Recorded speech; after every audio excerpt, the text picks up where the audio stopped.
başka, tadın başka. Sığmıyorsun ele avuca, delisin sen. Bilirim ki benle yaşa.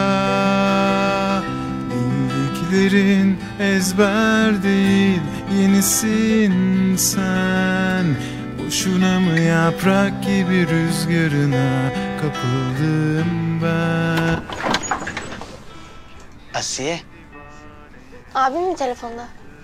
Yok. Bir mesajım var da. Mesaj mı?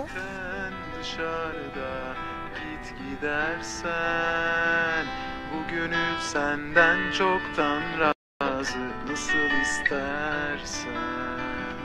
Senden önce, senden sonra, ki ayrı. Bu bakışlar ne öyle ya? Aşık aşık.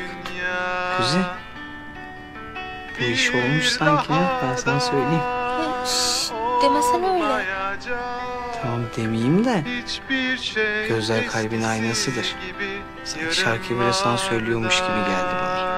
Boşuna mı yaprak gibi rüzgarına kapıldım Yani çok uzun saklanmaz bu iş, ben sana söyleyeyim. Kendimi bir divaneye takıldım ben.